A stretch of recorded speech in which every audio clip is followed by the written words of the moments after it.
नमस्कार मित्रांनो, तुमच्या घरात गेल्यावर तुम्हाला नेहमी झोप येते का? काम करायला बसलात की डोळे जड होतात, अचानक थकवा जाणवतो. हा फक्त थकवा आहे का, की घरात काही नकारात्मक ऊर्जा आहे, की उलट हे घर तुमच्यासाठी शुभ संकेत देतंय? आजच्या या व्हिडिओमध्ये आपण जाणून घेणार आहोत, घरात सतत झोप येणे हे शुभ की अशुभ, त्यामागचं वास्तुशास्त्र, वैज्ञानिक कारण आणि आध्यात्मिक अर्थ. व्हिडिओ शेवटपर्यंत नक्की पहा, कारण शेवटी मी सांगणार आहे झोप येणे कसं थांबवायचं आणि घर सकारात्मक कसं करायचं. घरात सतत झोप येणे म्हणजे काय? सर्वात आधी एक गोष्ट समजून घ्या, प्रत्येक झोप येणे हे अशुभ नसतं.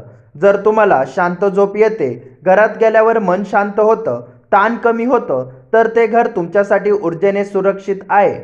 पण जर घरात गेल्यावर जडपणा जाणवतो, कामात लक्ष लागत नाही, सतत आळस येतो, मन उदास होतं, तर हा एक संकेत असू शकतो. वास्तुशास्त्रानुसार कारण. वास्तुशास्त्रानुसार घरात झोप येण्याचे काही कारण. ईशान्य दिशेत अडथळा. ईशान्य कोपरा बंद असेल, कचरा असेल किंवा अंधार असेल तर मानसिक जडपणा वाढतो. नेतृत्व दिशेतील दोष.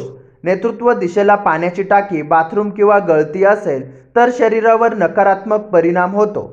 कमी प्रकाश. घरात नैसर्गिक सूर्यप्रकाश नसेल तर ऊर्जा कमी होते. हवेशीरपणा नसेल, बंद घर, स्थिर ऊर्जा, आळस. वैज्ञानिक कारण. आता थोडं वैज्ञानिक पाहूया. घरात ऑक्सिजन कमी असणे, कार्बन डायऑक्साईड वाढणे, बुरशी, फंगस, कमी व्हेंटिलेशन, जास्त उष्णता, हे सगळे घटक शरीराला सुस्त करतात. विशेष बेडरूममध्ये खिडक्या बंद असतील, AC सतत चालू असेल, हवा खेळती नसेल तर झोप येणं स्वाभाविक आहे. आध्यात्मिक संकेत. आता महत्त्वाचा भाग. घरात सतत झोप येणे हे कधीकधी आध्यात्मिक संकेत असू शकतात. पहिला, ऊर्जा शोषली जाते. घरात काही जागा ऊर्जा खेचते. दुसरं, पूर्वजांची असंतुष्टी. काही लोकांच्या मते पूर्वजांची आठवण न ठेवणे किंवा श्रद्धा न करणे घरात जडपणा निर्माण करू शकते. तिसरं, नकारात्मक कंपन. जुने वाद, भांडण, राग घराच्या भिंतीत साठतात. शुभ संकेत कधी असतो? जर तुम्ही बाहेर खूप तणावात असेल आणि घरात आल्यावर मन शांत होत असेल, गाढ झोप लागत असेल, सुरक्षित वाटत असेल, तर हे घर तुमच्यासाठी खूप शुभ आहे, कारण तुमचं घर तुम्हाला ऊर्जा देतंय. अशुभ कधी मानायचं? खालील लक्षण दिसले तर सावध व्हा. घरात गेल्यावर डोकेदुखी, सतत आळस, झोपूनही थकवा, नकारात्मक विचार, अचानक चिडचिड, हे वास्तुदोष किंवा वातावरणातील दोष असू शकतात. सोपे उपाय. आता सर्वात महत्त्वाचा भाग. पहिला, सकाळी सूर्यप्रकाश येऊ द्या, दररोज खिडक्या उघडा.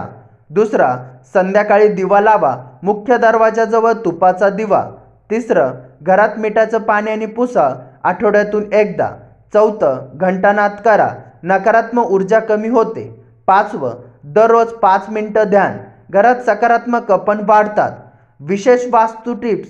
घरात जर सतत झोप येत असेल तर ईशान्य कोपरा स्वच्छ ठेवा, तुटलेली वस्तू काढून टाका, काळे पडदे काढा, घरात हिरवं झाडे ठेवा. एक छोटा प्रयोग. आजच एक प्रयोग करा.